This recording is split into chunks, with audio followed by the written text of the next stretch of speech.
يا صباح الفضايح والأسرار اللي محدش يعرفها. في أماكن في العالم ده المنطق فيها بيقف يتفرج، والواقع بيبقى أغرب بكتير من أي فيلم خيال علمي.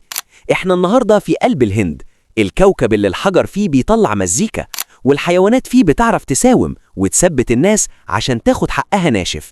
وهتشوف معانا مشاهد مرعبة لطقوس هستيرية الستات فيها بيسلموا عقلهم لقوة مجهولة.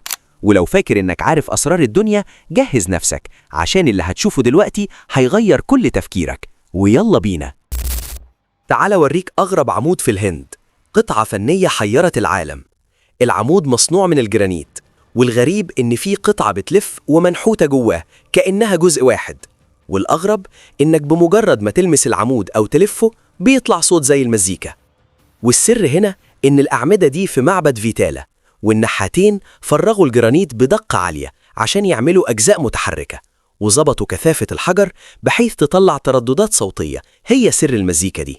وده لغز هندسي وتاريخي ملوش تفسير لحد النهاردة. بس سيبك من الحجر وتعالى بقى نشوف ذكاء الحيوانات اللي وصل لمرحلة التثبيت والمساومة. كلنا شفنا ذكاء القرود في الأفلام، لكن في الهند الموضوع حقيقي. القرد هناك بيقدر يعمل معاك مقايضة، هيسرقك وبكل بساطة، وعشان تاخد حاجتك لازم تديله بديل، تشتري له أكل أو حلويات وتديها له عشان يرجع لك حاجتك زي ما انت شايف كده. والسر في السلوك ده إن القرود في معبد أولواتو اتعلمت بمرور الأجيال إن أغراض السياح زي النظارات والموبايلات قيمتها عند البشر أعلى من الأكل، فبقوا يستخدموها كرهينة للضغط عليك. بس سيبك من ذكاء الحيوانات وتعال نشوف أغرب تقاليد بشرية ممكن تشوفها. لو فضلنا نتكلم عن عادات الهند مش هنخلص، كل يوم في جديد. واللي انت شايفه ده مهرجان بونالو.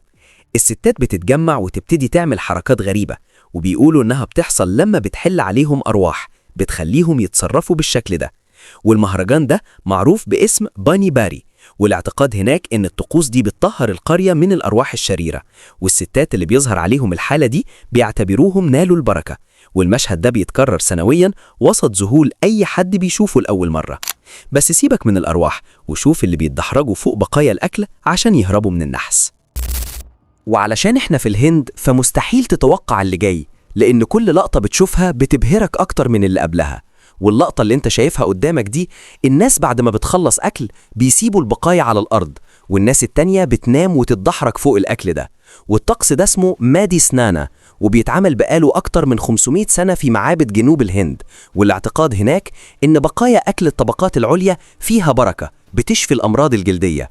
ورغم الجدل الكبير اللي بيعمله الموقف ده، إلا إنه لسه مستمر كواحد من أغرب طقوس التطهير في العالم. بس سيبك من الأكل دلوقتي وتعالى شوف الكهنة نفسهم بيعملوا إيه. أنت تعرف إن أسهل حاجة الناس بتعملها في الهند عشان تعيش هي إنهم يعملوا نفسهم كهنة؟ الكاهن هناك بياخد حقه تالت ومتلت، وأي حاجة بيتمناها بتكون عنده. والأغرب من كده إنه هو ماشي في الشارع أي حاجة بيشاور عليها بياخدها وبكل بساطة. والزتونة هنا إن الكهنة دول خصوصا السادوس الناس بتخاف من دعوتهم أو لعنتهم، فبيعتبروا إن تنفيذ طلباتهم ده واجب ديني هيجيب لهم البركة.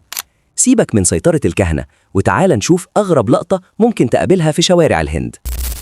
تعال بقى النهاردة أوريك أقوى راجل في الهند، واللي مش هتصدق بيعمل إيه. الراجل ده بيقدر يكسر الحديد ويتنيه بكل بساطة، وكأن العظم اللي جوه جسمه مصنوع من المعدن. والسر هنا إن الراجل ده اسمه أمانديب سينج، ومشهور بلقب الرجل الحديدي. أمانديب مش بس بيتني الحديد، ده دخل موسوعة جينيس بأرقام قياسية مرعبة. والسر ورا قوته مش بس عضلات، ده تدريب قاسي جدا من صغره على فنون قتالية هندية قديمة بتخليه يقدر يتحمل ضغط ومجهود بدني فوق طاقة البشر العاديين. وبعد كل اللي شفته ده، أظن إنك عرفت ليه الهند بلد العجايب اللي ما بتخلصش. يعني من أعمدة بتعزف مزيكا، لقرود بتخطط زي العصابات، لحد كهنة ليهم هيبة ملهاش حدود، وراجل حديدي بيكسر المنطق قبل ما يكسر المعدن.